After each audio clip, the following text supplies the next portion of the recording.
There is a hard truth we need to face if we are serious about stabilizing housing in this country. If government alone could solve homelessness, it would have already. And that is not a criticism, it is simply an observation. Because government was never designed to carry this issue by itself. It was designed to do it in partnership with state and community.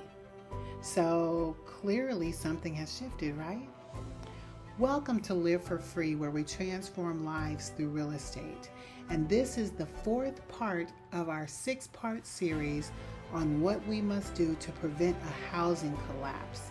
And in today's episode, we're going to talk about why the government cannot do this alone. So let's go ahead and jump right in.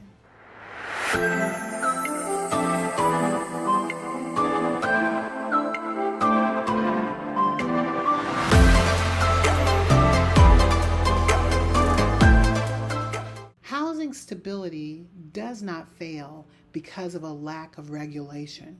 It fails because of a lack of relationship. And that is where the system breaks down.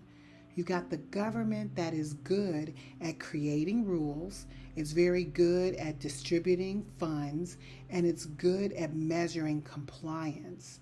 But housing stability requires more than administration. It requires proximity, it requires consistency, and it requires accountability that is human, not just contractual. That's why working at the community level is so critical as we look at attempting to create stable housing in our communities. And we're seeing evidence of that right now. So when you've got communities that step back, then you've got the government stepping in. So at first, that looked like we were making progress. You had programs that were expanded, you had funding that was being increased, and it seemed like you had systems that were growing and were creating results. So people want to see progress, but something was lost in the process. And as you think about that, and you think about what happened over years, over decades of this happening, we actually replaced neighbors with case numbers. And we end up replacing relationships with reporting. And we started replacing community responsibility with institutional distance. And while the systems grew larger, the outcomes did not improve at the same rate. So where we were looking for outcomes, we ended up having costs that were increased. We saw the burnout of individuals in this space increasing, and we saw the turnover of individuals increasing. So as that's happening to our system and it's getting larger, the system could only do so much. So the system was actually carrying something it was never designed to hold alone. So then you've got community-based housing that is not a feel-good concept for us. It's supposed to be a structural necessity, being able to rely on communities to play a part in this solution. So when you've got housing that is anchored in community, you actually can increase stability.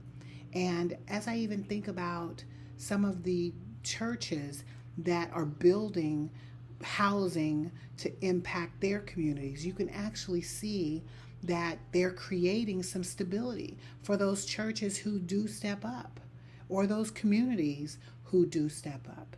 And why is it that we see that? It's because the community provides what systems cannot provide. It provides that informal accountability that is necessary. It has that relational support when you can create that. And you've got early intervention before there's a crisis. Imagine wanting to have the stability that we need to have in our communities, but it's all managed at the highest level. Like, they don't see the things that are going on. They can't even intervene when it's necessary. it's almost too late by the time that you have federal government and federal funding impacting the way that it should. So when someone starts to slip, the community is the ones who actually notice it before a program does. And so that's why it's so important that the community is involved in creating this stable housing that we need across the country. Or when someone's struggling, you have a relationship that's going to respond faster than paperwork. And that is so critical. And this is why removing community from housing was never sustainable. And this is also why simply increasing government funding will not fix what is broken. We've got to get to the core of addressing this problem, and it starts with going back to the community, because more money into the same structure produces more of the same outcomes. And what we need is not just funding, what we need is participation. And we need housing models that integrate community, not bypass it. And that's why I work so hard as I work with my mentees in teaching them how to be good operators in their communities, because that's where you can create those relationships. And this includes shared housing, transitional housing with real support, faith-partnered housing, and local operator-driven results. When you do that, you can truly create a system that can work and can stabilize housing. Now, these models are not competing with government. They are actually completing it.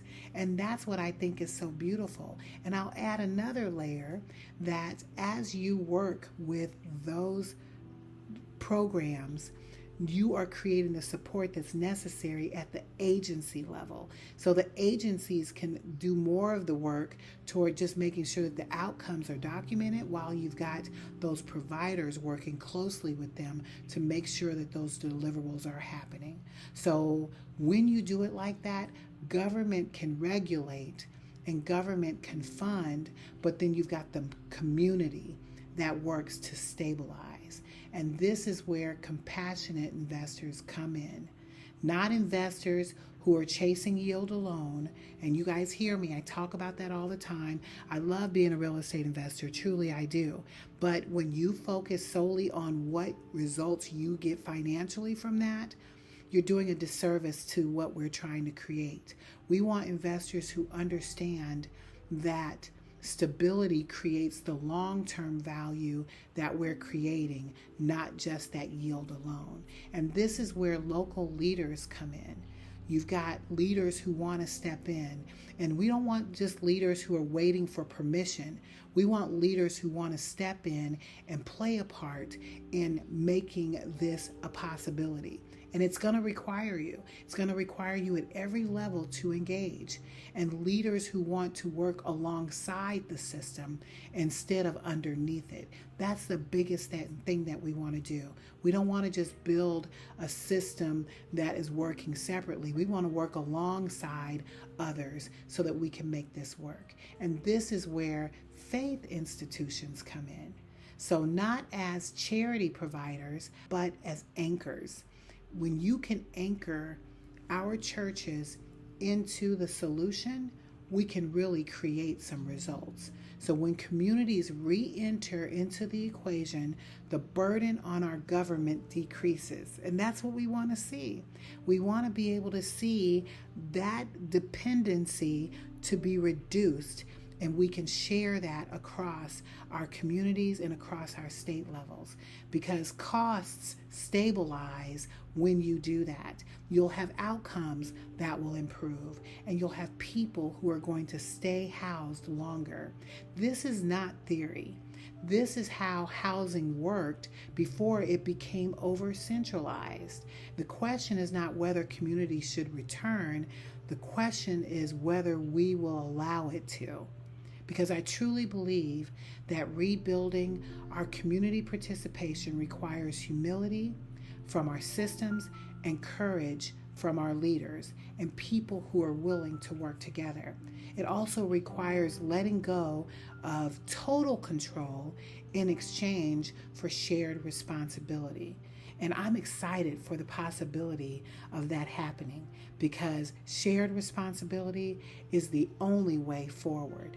So if this episode did something for you, then go ahead and subscribe and be sure to turn on our notifications because in the next episode, we're going to talk directly about our church. Why silence is no longer an option for our church.